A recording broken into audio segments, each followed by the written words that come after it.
আর আমাদের ভাই উসমান হাদিকে আজকে কেন গুলির শিকার হতে হয়েছে? উসমান হাদি স্পষ্টবাদী একজন ব্যক্তি, 24 জুলাই যুদ্ধে একজন ব্যক্তিত্ব। আজকে বিভিন্ন মঞ্চে মঞ্চে স্পষ্ট ভাষায় দুর্নীতিবাজদের শিকড় থেকে উপড়ানোর জন্য, তাদের সামনে তাদের মুখোশ খুলে দেওয়ার জন্য বিভিন্ন জায়গায় কথা বলেছে। ওই দুর্নীতিবাজরা আজকে তফসিল ঘোষণার পরের দিন থেকে গুলি করেছে, প্রমাণ করেছে। এ জমিনে দুর্নীতিবাজ তারা মাথা উঁচু করে দাঁড়াইতে চাই। আমরাও বলতে চাই, একজন হাদি যাবে, হাজার হাদি বাংলার জমিনে স্তরে দাঁড়িয়ে যাবে। কথা বলেন ঠিক কিনা?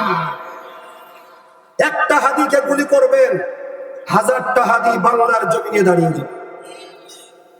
কারণ সে সব সময় এ কথাই বলছে যে আমি মিছিলের সামনে থাকতে চাই। যেই দেশে ইনসাফের জন্য, জাস্টিসের জন্য মিছিল মিটিং যদি করতে হয়, আমি সামনে দাঁড়াইতে চাই। আর আমার দিলের তামান্না হলো কোন গুলি যেন আমার মাথায় আগে লাগে।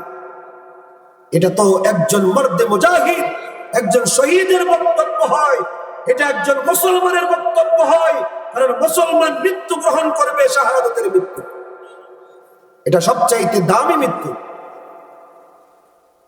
আল্লাহ তাআলা আমাদের সকলকে দ্বীনের জন্য, শহীদ হওয়ার জন্য তামান্না তৈরি করে দিন। সকলে বলে আমিন। 2 নম্বর, আল্লাহ তাআলা হাদি ভাইকে শিফায়ে কামিলা আফিলা দান করুন। এখনো পর্যন্ত তার অবস্থা ভালো না, আল্লাহ তাআলা তাকে সুস্থ করে আবার আমাদের কাছে ফিরিয়ে দিন। সকলেই বলে আমিন। যে কথা বলতেছিলাম, মুসলমানিত্ব এটা দিলের মধ্যে লালন করা যায় নামাজের মাধ্যমে।